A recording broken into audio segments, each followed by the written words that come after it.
Hi friends, welcome back to my YouTube channel. So friends, आज की video में हम केमिस्ट्री का chapter number 4 structure of an atom की नोट्स को अच्छे से समझेंगे। So let's start. सबसे पहले हमारे पास ये एक डायग्राम है। इस डायग्राम में क्या बोला गया है कि ये जो यहाँ जहाँ पर आपको पी और एन दिख रहे हैं, ये क्या है? ये है न्यूक्लियस। ये एक एटम है और ये एटम का क्या है? न्यूक्लियस। ठीक है, न्यूक्लियस के अंदर क्या है? P. P means protons. Protons means ये, एंड एन का मीन है न्यूट्रॉन्स मीन्स ये। और इसके अराउंड जो ये आपको सर्कल्स दिख रहे हैं, इनको हम बोलते हैं शेल्स। इन शेल्स के ऊपर कौन होते हैं? इलेक्ट्रॉन्स। ठीक है, तो अब इलेक्ट्रॉन में क्या है? ये नेगेटिवली चार्ज आयन होता है। ठीक है, एक एटम के अंदर नेगेटिवली चार्ज आयन कौन है? इलेक्ट्रॉन। वहीं एक पॉजिटिवली चार्ज आयन कौन सा है? प्रोटॉन। ठीक है, और न्यूट्रॉन क्या होता है? न्यूट्रल, इसके ऊपर कोई चार्ज नहीं होता। ठीक है, अब हम इनकी डिस्कवरी देखते हैं। Electron was discovered by J.J. Thomson. Electron जो है वो J.J. थॉम्सन के द्वारा डिस्कवर किया गया था थ्रू डिस्चार्ज ट्यूब एक्सपेरिमेंट। इस एक्सपेरिमेंट का नाम क्या था? Discharge tube experiment. ठीक है, अब इस एक्सपेरिमेंट में क्या था कि J.J. थॉम्सन ने एक, ये आपको लाइट वाला जो लिख रहा है ना, लाइट पेंसिल, ये एक ग्लास ट्यूब है। ठीक है, ऐसी एक उसने, ये है हमारे पास सिलेंड्रिकल ग्लास ट्यूब ली थी।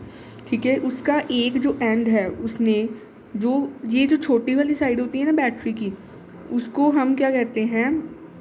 नेगेटिव। और ये जो बड़ी वाली होती है इसको कहते हैं पॉजिटिव। तो उसने छोटी वाली मतलब नेगेटिव साइड को एक एंड के साथ कनेक्ट कर दिया, जिसको हमने बोल दिया कैथोड। और जो बड़ी वाली है उसको उसने किससे? एक दूसरे एंड से अटैच कर दिया, जिसको हम बोलते हैं एनोड। और नीचे उसने क्या लगा दिया? Vacuum pump. वैक्यूम पंप क्या होता है? अगर ट्यूब के अंदर प्रेशर ज़्यादा हो जाए तो प्रेशर को निकालने के लिए, डिक्रीज़ करने के लिए हम वैक्यूम पंप का यूज़ करते हैं। तो जब उसने हाई वोल्टेज दी तो उसने क्या देखा? मतलब कैथोड मतलब नेगेटिव साइड से कुछ रेस बाहर आ रही हैं। ठीक है, इन रेस के ऊपर कौन सा चार्ज है? Negative charge. और इसी नेगेटिव रेस की वजह से किसकी डिस्कवरी हो गई? इलेक्ट्रॉन्स की। ठीक है, तो आगे हम देखते हैं नेक्स्ट क्या है। Symbol of electron. इलेक्ट्रॉन का सिंबल क्या है? ई के ऊपर माइनस या फिर सिंपल ई। आप मोस्टली ई के ऊपर माइनस ही प्रेफर करें। नेक्स्ट इसका रिलेटिव मास। इलेक्ट्रॉन का रिलेटिव मास क्या है? 1/1840 मल्टीप्लाई बाई यू। अब यू का मतलब क्या है? यू का मतलब है इक्वल टू एच एटम। अब H क्या है? H है हमारे पास हाइड्रोजन। ठीक है, नेक्स्ट है एब्सोल्यूट और actual mass of an electron. अब इसका एक्चुअल मास क्या है? एक्चुअल मास है आपका 1.9 मल्टीप्लाई बाय 10⁻⁻³ किलोग्राम। और इलेक्ट्रॉन पर चार्ज कौन सा है? 1.6 मल्टीप्लाई 10⁻⁻19।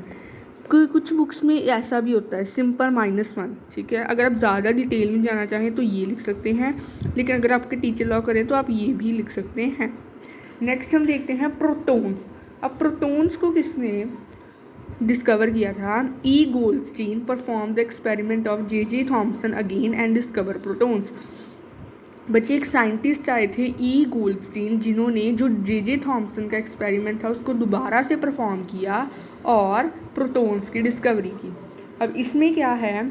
इसमें सेम ही ओनली एक ग्लास ट्यूब ली, एक साइड को नेगेटिव से कनेक्ट कर दिया, दूसरी साइड को पॉजिटिव से कनेक्ट कर दिया, नीचे वैक्यूम पंप लगा दिया। तो जब उन्होंने हाई वोल्टेज दी तो कैथोड वाली साइड से तो नेगेटिव रेज आई, लेकिन दूसरी एनोड वाली साइड से उन्होंने क्या देखा कि हमारे पास पॉजिटिव रेस भी आ रही हैं। और इन्हीं पॉजिटिव रेस को उन्होंने ऑब्जर्व करा और किसके साथ? कैथोड के साथ। और इन्हीं को उन्होंने नाम दे दिया प्रोटॉन्स। ठीक है, अब इधर हम देखते हैं सिंबल ऑफ प्रोटॉन क्या है? P पॉजिटिव या फिर P रिलेटिव मास क्या है प्रोटॉन का, U means equal to H atom. Next है एब्सोल्यूट और एक्चुअल मास ऑफ प्रोटॉन, इसका क्या है 1.67 multiply by 10⁻⁻27 kg। And proton पर चार्ज क्या है 1.6 मल्टीप्लाई बाय 10⁻19 C। ठीक है, अब इसको भी आप ऐसे लिख सकते हो +1। ठीक है, नेक्स्ट जब हम देखते हैं न्यूट्रॉन्स। अब न्यूट्रॉन्स को क्या है, neutron was discovered by J Chadwick. Neutron को किसने डिस्कवर किया था, जे चैडविक का। इसका कोई भी वेल डिफाइंड एक्सपेरिमेंट हमारे पास नहीं है। ठीक है, अब न्यूट्रॉन का सिंबल क्या है N, रिलेटिव मास क्या है U, एब्सोल्यूट या एक्चुअल मास क्या है 1.67 multiply by 10⁻⁻27 kg। And neutron पर चार्ज क्या है 0 या तो नो चार्ज। ठीक है, अब हम आगे देखते हैं why Thomson's model of an atom is known as plum pudding model. कि मतलब बच्चे जो थॉमसन का मॉडल है एटम का, उसको हम प्लम पुडिंग मॉडल क्यों कहते हैं। This model looks like a Christmas pudding. Christmas के जो फेस्टिवल पर जो पुडिंग बनती है ना, उसकी तरह ये मॉडल दिखता है।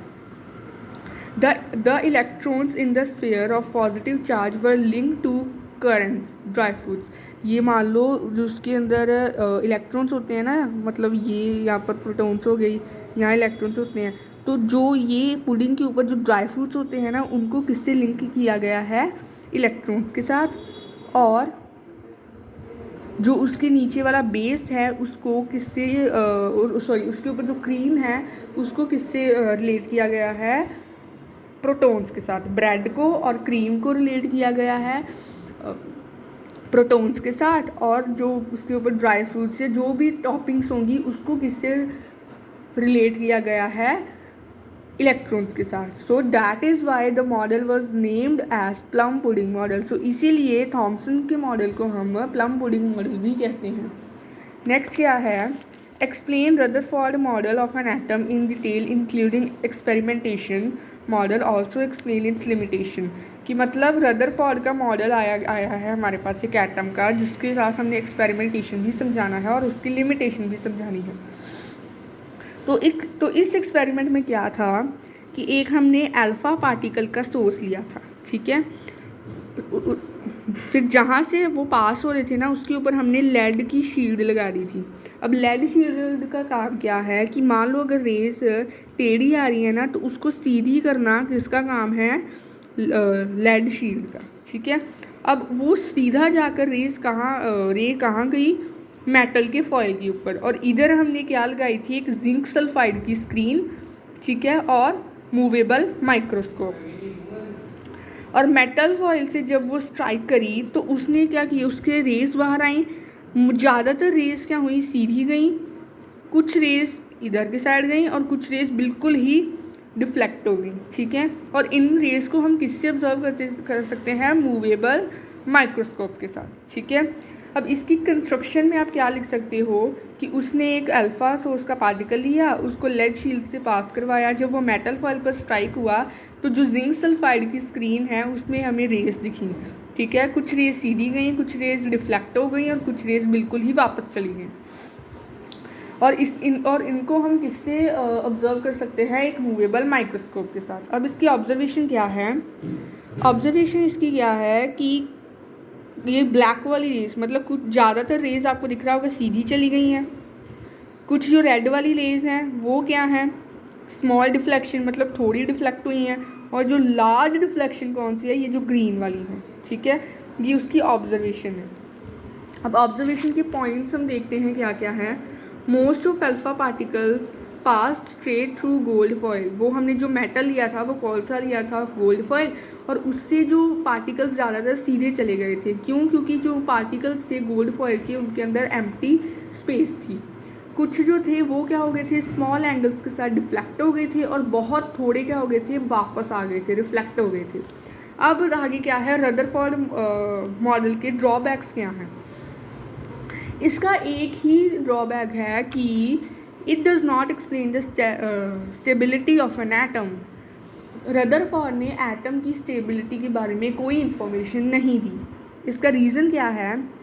When an electron move in circle, जब कोई इलेक्ट्रॉन सर्कल में मूव करता है, it falls centrifugal force when the negatively charged electrons revolving around the nucleus will also radiate energy continuously। तो वो जब एक इलेक्ट्रॉन सर्कल में मूव करता है तो वो क्या करता है, सेंट्रीफ्यूगल फोर्स, ये फिजिक्स में आपने पढ़ा होगा कि जब कोई बॉडी ऐसे सर्कल में फोर्स लगाती है ना, तो उस फोर्स को हम कहते हैं सेंट्रीफ्यूगल फोर्स। तो जब इलेक्ट्रॉन सर्कल में मूव करता है तो वो कौन सी फोर्स प्रोड्यूस करता है, सेंट्रीफ्यूगल फोर्स। और जब नेगेटिवली चार्ज इलेक्ट्रॉन मीन्स एक इलेक्ट्रॉन न्यूक्लियस के राउंड घूम रहा होता है ना, तो वो एनर्जी को भी कॉन्टीन्यूसली रेडिएट कर रहा होता है। ठीक है, नेक्स्ट क्या है, the electron will lose energy at every turn. जब भी मान लो यहाँ से है तो जब वो फिर से यहाँ पहुँचेगा ना, तो फिर से उसकी एनर्जी लूज हो जाएगी। यहाँ से यहाँ आएगा, फिर से एनर्जी लूज हो जाएगी। And move closer and closer to the nucleus, और ऐसे ऐसे करके वो न्यूक्लियस के पास पास आता जाएगा। It will take a spiral path, वो एक ऐसा स्पाइरल पाथ लेगा, ऐसा स्पाइरल पाथ लेगा। And will ultimately fall into the nucleus, और एंड में आकर वो न्यूक्लियस के ऊपर गिर जाएगा। ठीक है, मतलब क्लैश हो जाएगा। In other words atom should collapse. Other words में हम कहें तो जो एटम है वो क्या होगा, टूट जाएगा। How ever this never happens, लेकिन ये कभी भी नहीं होता।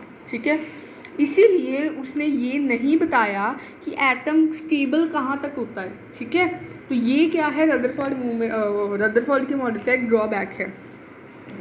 नेक्स्ट है, discuss the main postulates of Bohr Bury model of an atom. अब एक नील बोहर आए थे 1912 में, उन्होंने भी एटम के स्ट्रक्चर को एक्सप्लेन करने के लिए एक मॉडल दिया था, तो हमने वो पढ़ना है। इसके 4 पॉइंट्स है बेसिकली। जो nucleus is the centre of an atom, एक एटम के अंदर न्यूक्लियस क्या है, सेंटर होता है। It contains protons and neutrons, उसके अंदर क्या होते हैं, प्रोटॉन्स एंड न्यूट्रॉन्स। ठीक है, the electrons revolve around the nucleus in certain fixed paths known as shells और energy shells.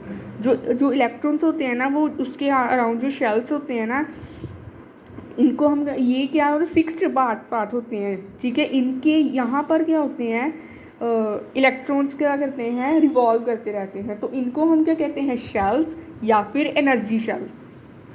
The energy shells are numbered as, energy shells को हम नंबर कैसे देते हैं, KLM या फिर 1 2 3 ऐसे सो ऑन, न्यूक्लियस से लेकर। ठीक है, अब When electron jumps from lower to higher energy level, it gain energy। जब इलेक्ट्रॉन लोअर मतलब नीचे से हायर एनर्जी लेवल पर जंप करता है ना, तो उसके ऊपर क्या होता है, एनर्जी गेन होती है, एनर्जी आती है। लेकिन जब इलेक्ट्रॉन हायर टू लोअर तक आता है, ठीक है, तब उसकी एनर्जी लूज़ होती है। ठीक है, तो ये है हमारा बोहर-बरी मॉडल। अब नेक्स्ट क्या है हमारे पास, atomic mass and atomic number. Atomic number क्या है, the number of protons present in the nucleus of an atom of an element is known as its atomic number. किसी मान लो कोई एलिमेंट है, उसके एटम, मान लो हमारे पास ये एक एटम है, उसका एक न्यूक्लियस है, तो न्यूक्लियस के अंदर जितने नंबर ऑफ प्रोटॉन्स होंगे ना, उतना ही उसका एटॉमिक नंबर होगा। ठीक है, मतलब जितने एक न्यूक्लियस, एक एटम के न्यूक्लियस के अंदर प्रोटॉन्स होंगे, वही उसका क्या होगा, एटॉमिक नंबर। अब इसकी एग्जांपल हम देखते हैं। अब इसके 2 केस बनते हैं। अगर एटम न्यूट्रल है, मतलब उसके ऊपर ना ही कोई नेगेटिव साइन है और ना ही पॉजिटिव साइन है, तो जो जी होगा, जी मीन्स, जी क्या है, एटॉमिक नंबर को डिनोट करने का एक कह लो सिंबल है। ठीक है। तो हमने एग्जाम्पल ली यहाँ पर Na मीन सोडियम। सोडियम में नंबर ऑफ प्रोटॉन्स कितने होते हैं 11 और नंबर ऑफ इलेक्ट्रॉन्स कितने होते हैं 11। तो हमारे पास एटॉमिक नंबर कितना आएगा 11। ठीक है। अब आगे क्या है क्लोरीन। जब हमने क्लोरीन अब लिया तो क्लोरीन के अंदर प्रोटॉन्स कितने होते हैं 17 और इलेक्ट्रॉन्स भी कितने होते हैं 17। तो इससे हमारा एटॉमिक नंबर क्या आएगा 17। अब सेकंड केस क्या है कि जब उस एटम के ऊपर एलिमेंट के ऊपर पॉजिटिव या नेगेटिव आयन हो तो जो एटॉमिक नंबर निकलेगा वो किसके इक्वल होगा प्रोटॉन्स के इक्वल। ठीक है। अब यहाँ पर प्रोटॉन सेम है इलेक्ट्रॉन सेम है, यहाँ भी प्रोटॉन सेम है इलेक्ट्रॉन सेम है, लेकिन जो हमारे पास एटॉमिक नंबर होगा वो प्रोटॉन्स के इक्वल होगा। इधर मान लो अब Na पर हमारा पॉजिटिव साइन है मीन सोडियम, तो इसमें प्रोटॉन्स तो 11 ही रहेंगे लेकिन इलेक्ट्रॉन्स 10 होंगे। कैसे? अब यहाँ पर पॉजिटिव साइन क्यों आया? क्योंकि Na के पास जो 11 इसके प्रोटॉन्स थे उसमें से इसने एक प्रोटॉन किसी को दे दिया, तो ये क्या बन गया दानी बन गया। दानी के ऊपर क्या आ गया मतलब इसने अच्छा काम किया, तो ये क्या हो गया पॉजिटिव हो गया। तो लेकिन अब हमने यहाँ पर इलेक्ट्रॉन नहीं देने, जब किसी एलिमेंट के ऊपर आयन है तो हमने उसके प्रोटॉन्स देखने हैं। ठीक है। अब प्रोटॉन्स कितने थे 11, तो एटॉमिक नंबर भी 11 आएगा। अब क्लोरीन के ऊपर फॉर एग्जांपल नेगेटिव साइन है तो प्रोटॉन्स तो 17 आएंगे लेकिन इलेक्ट्रॉन्स 18 आएंगे। क्यों? क्योंकि क्लोरीन जो है उसके ऊपर उसके पास 17 प्रोटॉन्स हैं। माइनस का साइन क्यों आया? क्योंकि इसने किसी से एक ले लिया, तो कितने हो गए 1 18, तो ये क्या हो गया कर्जे में डूब गया, इसलिए इसके ऊपर नेगेटिव चार्ज आ गया। तो फिर भी जो एटॉमिक नंबर है वो किसके इक्वल आएगा प्रोटॉन्स के। अब आगे है एटॉमिक मास। एटॉमिक मास क्या है? The sum of the number of protons and neutrons in an atom of an element. जो एक आपने ये पढ़ा है कि एटम के अंदर प्रोटॉन्स होते हैं, न्यूट्रॉन्स होते हैं और इलेक्ट्रॉन्स होते हैं। तो एटॉमिक मास कैसे निकलता है? जब किसी एटम के अंदर हम न्यूट्रॉन्स और प्रोटॉन्स को प्लस कर देते हैं तो उनका जो सम निकलता है वो क्या आता है एटॉमिक मास। ठीक है। एटॉमिक मास क्या है? Number of protons plus number of neutrons in an atom. ठीक है। और इसको हम ए से डिनोट करते हैं। ठीक है। अब इनकी एग्जांपल देखते हैं। सबसे पहले एग्जांपल है हीलियम। हीलियम में नंबर ऑफ प्रोटॉन्स कितने हैं 2, नंबर ऑफ इलेक्ट्रॉन्स कितने हैं 2 और नंबर ऑफ न्यूट्रॉन्स कितने हैं 2। तो एटॉमिक मास किसके इक्वल है? Number of protons plus number of neutrons. Protons कितने थे 2 और न्यूट्रॉन्स कितने थे 2, तो 2 + 2 4, तो इसका एटॉमिक मास कितना आ गया 4। ठीक है। नेक्स्ट क्या है O मीन्स ऑक्सीजन। ऑक्सीजन में number of protons 8, number of electrons 8 and number of neutrons 8। अब एटॉमिक मास किसके इक्वल होगा? Number of protons plus number of neutrons. Number of protons 8 and number of neutrons also 8, तो 8 + 8 16। तो atomic mass क्या आ गया हमारे पास oxygen का 16। Next क्या है लास्ट टॉपिक हमारा representation of atomic mass and number of an element. किसी एटॉमिक मास या मास और उसके नंबर, किसी मान लो हमारे पास एक एलिमेंट है, ठीक है, तो और उसको हमने उसका एटॉमिक मास और एटॉमिक नंबर के साथ उसको रिप्रेजेंट करना है, तो हम कैसे करेंगे? फॉर एग्जाम्पल हीलियम का एटॉमिक मास 4 है, एटॉमिक नंबर 2 है, तो रिप्रेजेंटेशन कैसे आती है? Symbol of element. यहाँ पर हम सिंबल लिखते हैं, इसके ऊपर हम एटॉमिक लिखते हैं मास और इसके नीचे लिखते हैं एटॉमिक नंबर। तो कैसे आएगा He, ये इसका सिंबल हो गया। ऊपर क्या आया एटॉमिक मास, नीचे क्या आया एटॉमिक नंबर। ठीक है। तो ये है हमारा आज का टॉपिक 1, ये पार्ट 1 है, पार्ट 2 आगे आएगा। तो आई होप आपको ये वीडियो पसंद आई होगी। पसंद आई है तो इस वीडियो को लाइक कीजिए, शेयर कीजिए और चैनल को सब्सक्राइब कीजिए। तब तक मिलते हैं नेक्स्ट वीडियो में, तब तक के लिए बाय बाय, टेक केयर।